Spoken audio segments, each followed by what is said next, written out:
Udumo kuNkulunkulu kweliphezulu nokuthula emhlabeni kubantu abathokozelwa nguye ubaba uNsibando yakubingelela Ndlalifa izulu uJesu Kristu inkosi. Siyambonga uNkulunkulu wethu kakhulu, siyamdumisa ngendlela emangalisayo. Muhle uNkulunkulu nangaso lesisikhathi. Ayike sengibingelelile. Ngangini update nje ukuthi kwenzakalani uma nibona ama messages ena ngaphendulwa. Ngixakekile ngendlela emangalisayo. Ngixakekile kakhulu. Ngishilo ke kubefundisi ngoba bengathunywanga ukuthi ngikwenze, kodwa ngoba ngifanele ngichaze sekufanele ngikwenze. Kusasa kunomngcwabo eGreytown. Umama umfundisi uZondi uhanjelwe indodakazi yakhe, umama umfundisikazi uZondi ophethe ibranch yaseGreytown. Indodakazi yakhe isisenkosini. Nokho ke to be specific ngibe ngqo ingane kadadewabo yena oyikhulisile, kodwa uma kunjalo kusuke kusho ukuthi ingane yakhe leyo isishiyile ke emhlabeni senkosini. Ngokudinwa inkosi kusasa ngizoba seGreytown sihlangane kuleyo nkonzo yomngcwabo. NgoLesihlanu sengiyovuka ngiye le ngokudinwa inkosi eNhlazatshe eMpumalanga province lapho siyovula khona ibranch entsha. Lokho ke kungibeke ekuthenini ngale weekend eNhlazatshe sinenkonzo eziwu3. Sekukhona leyo mngcwabo wakusasa ziwu4. Kufanele nazo ngizame ithuba kuzo lezi insuku kuso lesisikhathi senu ukuthi ngibe noNkulunkulu ngiprepare lezo nkonzo.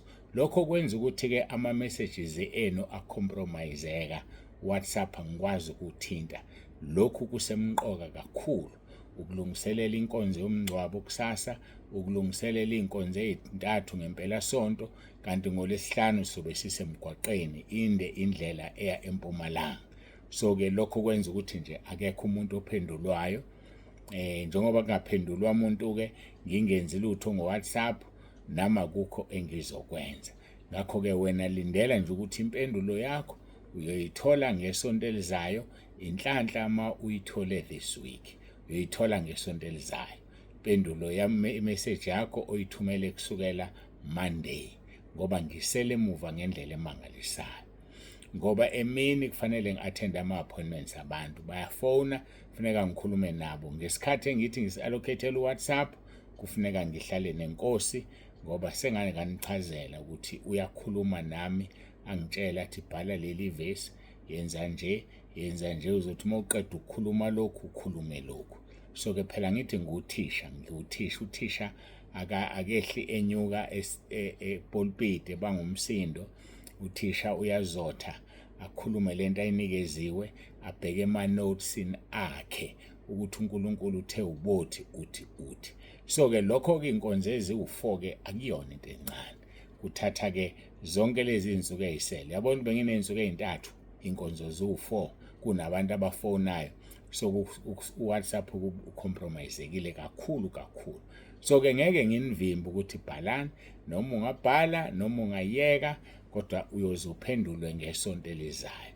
Ayikho into ejahekile ngoba nama kukho engizokwenza angikwazi ukuzichaza. Kuseni kusasa ngiyavuka ngiye eGreytown, vele siyobuya late, kufanele ngilalisise kuzokuba uLesihlanu ukuze ngingaginqi imoto ngoLesihlanu bese ngisiyahamba ngoLesihlanu. So kusho ngifike ngikhathele, ngeke ngisebenze ebusuku ngoLesihlanu, ngeke futhi ngisebenze ebusuku ngomgqibelo ngoba kuzobe kufanele ngesonto ngivuke ngidrive ngibuye. So indaba yokusebenza ebusuku nje ayikho. Kusho ukuthi uWhatsApp angizokuthinta. So uma uthanda ukubhala bhala, kodwa ngoLesine which is tomorrow siyagcina ukuthumela noma ngabe yiphi message. Akuzuthunyelwa message ngoLesine. Akuzuthunyelwa message ngoLesine kuze kube iTuesday oLesibili ukuze umsombuluko ngizama ukuphusha engikwazi ukuphusha. Nibaningi phela abafowethu kufuneka nikhumbule lokho. And mayisemaningi ama messages ayinkinga. Kusho ukuthi ke soze sithumele ngoLwesibili sonke nabefundisi. Monday anithumeli lutho, ngizobe ngikhuluma nabantu abakade babhukha ama-appointments abo, uNkulunkulu engigcinile isikhathi engisitholayo, bese ngi-athenda lo WhatsApp wenu, ngibone ukuthi ngiphusha ngigcina kuphi. Hayi-ke ngiyabonga, ngizoyithola i-confirmation kusasa ngigcinwe inkosi ukuthi asithumeli lutho ngale mpelasonto kuze kube umsombuluko, siyoqala ukuthumela ngoLwesibili. Njengoba ngisheshe ngasho nje, khona amaphikankani, khona abazothumela. Angazi kanti izulu liyongena ubani la ekhaya lezwi nasentabeni uma abantu benenkani kangaka, uma abantu bengalaleli kangaka. Hayi, asidluleke. Ngiyabonga kakhulu, bengidlulisa lokho ukuthi anginaso isikhathi sokho. Yabona uma kuphela le nkonzo nje kukhona ufonayo. Izolo ngize ngaqeda after 8 izolo. Mhlawumbe ngiqede ngo9 ukukhuluma nabantu. So ke lokho uzokubona-ke ukuthi ngisebenza kangakanani. So imessage yakho angiphathi ukufaka abantu, kuthule nje lapho. Hayi kuthule nje, kuthule nje. Tshelana abantu benu mababekezele. Siyambonga kuNkulunkulu Baba uNsibando, yakubingelela ngicela ukuthi ngiguqe ngikhuleke siqhubeke nenkonzo yethu. Izolo sithola inkonzo ya Sunday labe kukhuluma khona umprofetikazi uZamangwane Mkhonto. Yena esiphathele inkonzo ngesonto, thina sile eGauteng. Sasile eGauteng eMidrand eThembisa wasiphathela ngifaka izolo ke. uNkulunkulu anibusise. Nayizolo bengimatasa ngendlela emangalisayo, ingisizile nje le nkonzo ngoba isikhathi senkonzo ngisebenzisele ukulungiselela izinkonzo zasenhlazatshe eMpumalanga province. Hayike simbonga uNkulunkulu, masiguqe sikhuleke sisondele kuyena ngomkhuleko. uJesu Kristu inkosi.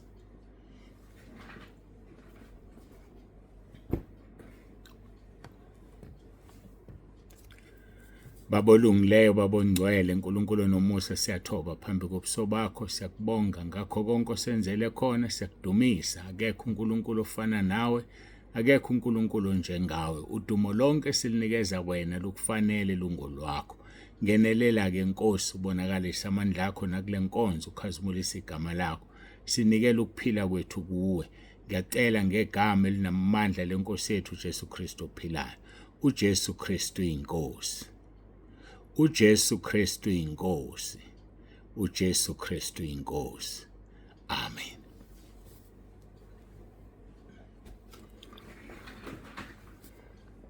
Siyambonga kuNkulunkulu. Sizoqhubeka ke la sadina khona Monday ngoba izolo sengishilo besilalela inkonzo kamprofetikazi uMkhonto lapho sadina khona Monday. Sigijima ke nehubo lethu number 15, simo songo kaNkulunkulu. Siqala ukufunda kuverse 1 sigcine ku5, kwase kunesikhashana kube negap, inhloso yokunikhumbuza. Jehova verse 1, ngubani uyakuhlala etendeni lakho na? Ngubani uyokwakha entabeni yakhe engcwele na?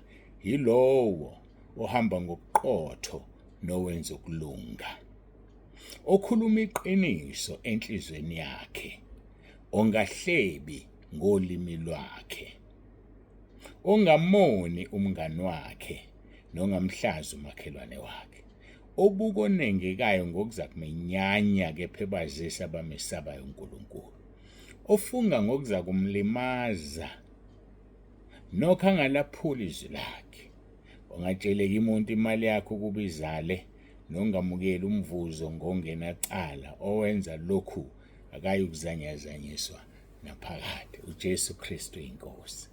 Siyambonga uNkulunkulu wethu kakhulu, siyamdumisa. Sisekuye kuverse 4, obuka onengekayo ngokuzakumenyanya kepha ebazisa abamesabayo uNkulunkulu. Sikhulumile ke kakhulu, sisaqhubeka siyakhuluma ngoba kuhle ukwazi ukuthi yini into eyenza wena akunyanye uNkulunkulu. Unyanye uNkulunkulu ngoba wenze into enyanyisa uNkulunkulu. Siyambonga ke uNkulunkulu wethu, siyamdumisa. Sizobuka ke uDeuteronomy 23 verse 18. Deuteronomy 23 verse 18 uthi, ungayingenisi inkokhelo yesifebe nemali yenja endlini kaJehova uNkulunkulu wakho, ukugcwalisa isithembiso kokubili kuyisinengiso kuJehova uNkulunkulu wakho. Ngayingenisi inkokhelo yesifebe nemali yenja endlini kaJehova. Kunabantu la abadayisa umzimba, bayakholwa, banezikhundla emabandleni, abanye bangabefundisikazi, abanye bangabefundisi. Anganoma yazi nabesisa bayawudayisa umzimba, nabesisa bayawudayisa umzimba. So uma ekholwa-ke sekuyapledjwa-ke, ngoba nokupledja ku-wrong, kodwa angikho lapho namhlanje. Useyahamba uyodayisa umzimba, uyabuya uzofaka imali endlini kaNkulunkulu ayithole ngokudayisa umzimba. Uthi uNkulunkulu kuyisinengiso lokho. Kukhona abantu emabandleni abangasindisekile, abangekho ngcwele. Uyahamba uyolala, uyobhabhalala, abuye anikele ngaleyo mali ebandleni. uNkulunkulu akayifuni leyo nto, isinengiso.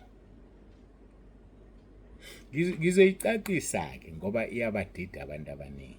Asikhulumi la ngemali yeqolo, ngoba imali kahulumeni akazange alale nawo uhulumeni. Uhulumeni ucabangela bonke abantu.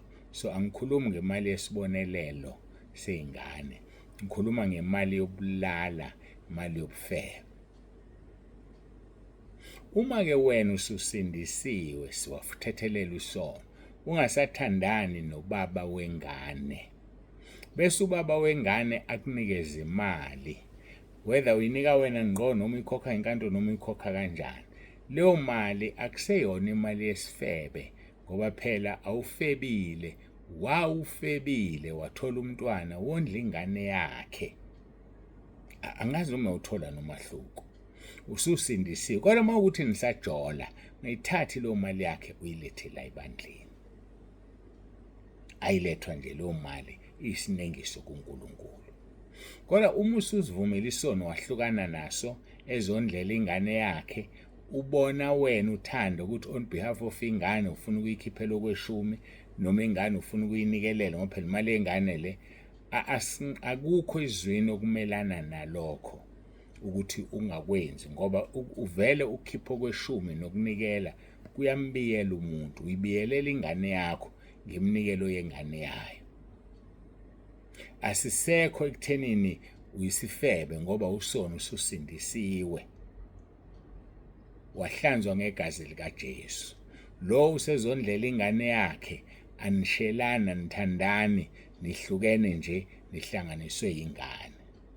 Ngithi angicacise lento ngoba kunabantu abatshela abanye ukuthi imali kahulumeni imali yobufebe.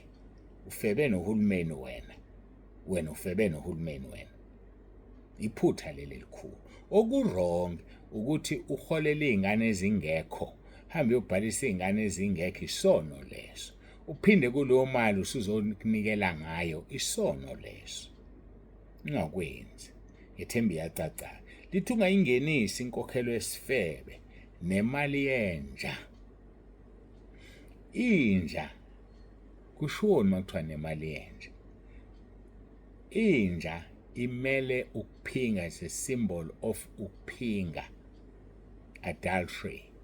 So ke umuntu ophingayo mabekuhlukanisa-ke bathi ukuphinga kwenziwa umuntu oshadile, kodwa ubufebe umuntu ongashadile. So owesilisa noma owesifazane oshadile uyaphinga mayelala nenye indoda noma nenye owesifazane. Nowesifazane oshadile uyaphinga umelala nenye indoda. So ukuphinga it's when kunesivumelwano somshado. Ubufebe ila umuntu egijimela nje ngomzimba wakhe ehambe ebhabhalala. So imali yenja uNkulunkulu akayifuni, imali yokuphinga uNkulunkulu akayifuni. Mhlawumbe umama thizeni ubaba kasebenzi, usuyashendeza, uneshende lendoda ikunika imali ukuze wondle izingane zakho. Imali yokuphinga lo Musuyithatha uyifake ethempelini likaNkulunkulu. Ngalo mali isinengiso, nawe isinengiso kuNkulunkulu.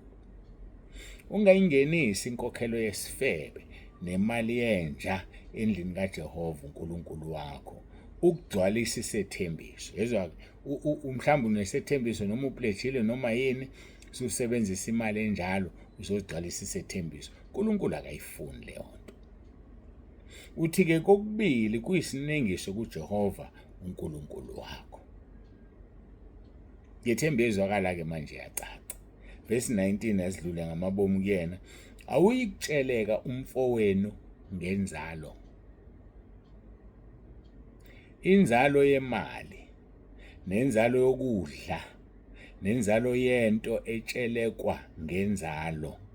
Ungalingi nje. Makusho umfowenu-ke kusho noma ubani ophila kuye. Ungamniki umuntu ukudla bese umtshela kuyazala. Noma yinike njenye bese umtshela ayibuyise namankonyane. Bahloniphisa ukuzala ukuthi ayibuyise namankonyane. Ayenziwa leyo nto. Verse 20. Umfokazi ungamtsheleka ngenzalo, kepha umfowenu awuyikumtsheleka ngenzalo ukuba uJehova uNkulunkulu wakho akubusise kukho konke obeka isandla sakho kukho ezweni ongena kulo ukulila. Umfokazi ungamtsheleka ngenzalo. Asisenabo-ke thina abafokazi. Umfokazi umuntu ozongena ezweni lakwa-Israyeli engesiyena owakhona. Kuthiwa-ke yena ungamtsheleka ngenzalo. So thina sifundisa ukuthi wonke umuntu esiphila naye umakhelwane. So asinamfokazi. So ungalingi-ke manje ukuthi umfokazi wena ngizomnika ngenzalo. iBhayibheli liyavuma. uJesu ufikile wagcwalisa umthetho. So wonke umuntu, akekho umuntu uzomtsheleka ngemali ezalayo. Noma ukudla noma yini, uthi akubuye sekunamankonyane. Ayenziwa leyo nto. Umfokazi, verse 20 osengikhulumisa ku-21, nxa wenza isethembiso kuJehova uNkulunkulu wakho, ungalibali ukusigcwalisa. Ngokuba uJehova uNkulunkulu wakho uyakusibiza nokusibiza kuwe kube yisono kuwe. Ungenzi isethembiso bese uyasiyakuhlula. Khona abantu laba ngilalele njengamanje babe senkingeni bathi Nkosi uma ungangikhipha kule nkinga ngokhipha okweshumi njalo ngenyanga. Abanye bakwenza bakhathala endleleni, abanye abazange nje baze bakwenza. Bebekhunjuzwa yimi njengoba ngikhuluma nje. Kunezethembiso ezithembisa uNkulunkulu ngenkinga obubhekene nayo. Abanye bathembisa izinto ezinkulu ezizocishe zibehlule.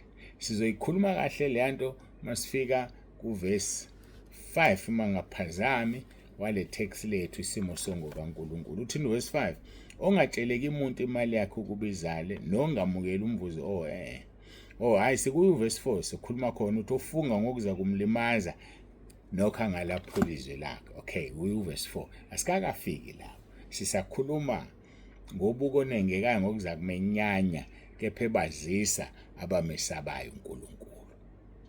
So-ke mntaka baba, ngiyakutshela ungayingenisi inkokhelo yesifebe nemali yenja endlini kaJehova. Ungakwenzi lokho.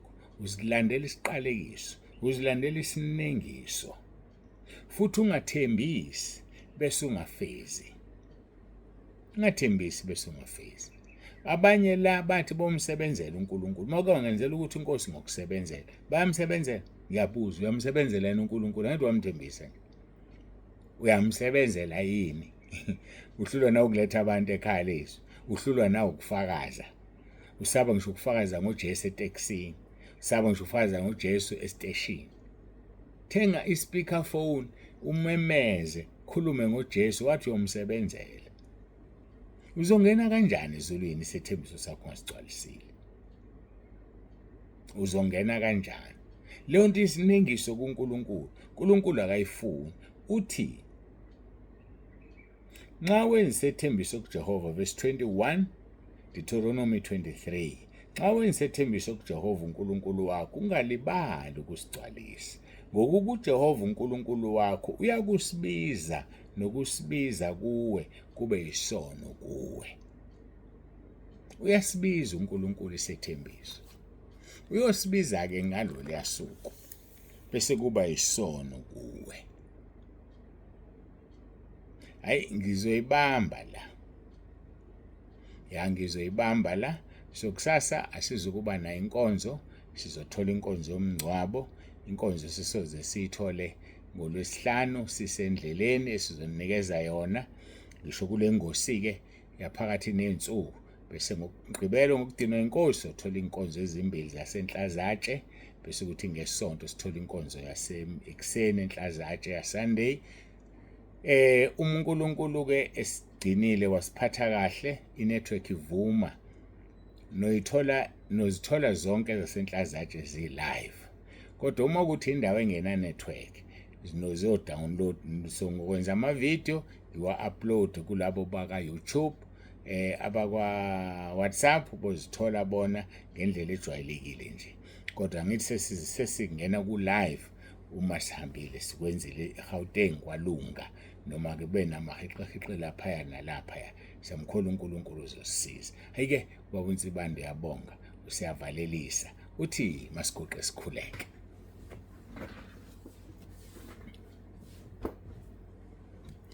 Baba ongcwele, Baba olungileyo, uNkulunkulu onomusa, siyathoba phambi kobuso bakho, siyabonga ngale nkonzo, siyabonga konke osenzele khona, ibusise uyibiyele. Nalabo abayilalele njengamanje babusise Nkosi, balizwe izwi balenze, balekeleleke uNkulunkulu wami, kakhulu babusise abaletha abantu, babusise Nkosi ngoba bakhulisa umsebenzi wakho. Udumo lonke silinikeza wena, uJesu Kristu inkosi. uJesu Kristu inkosi. uJesu Kristu inkosi. Amen. Siyambonga-ke kakhulu uNkulunkulu wethu. Nisikhumbuleke emkhulekweni, ayazazi amanxusa, intercessors. Ayazazi amanxusa, nisikhumbule emkhulekweni, niwuthwala umndeni wakwaZondi kakhulu kulesi sikhathi. Unuthwala umndeni wakwaZondi. Kulabo abayophumelela, siyobonana ehholo, ngizokuthwalisa elokishini. Siyobonana ehholo elokishini, eGreytown. uJesu Kristu inkosi, uNkulunkulu anibusise. Baba uNsibande useyavalelisa.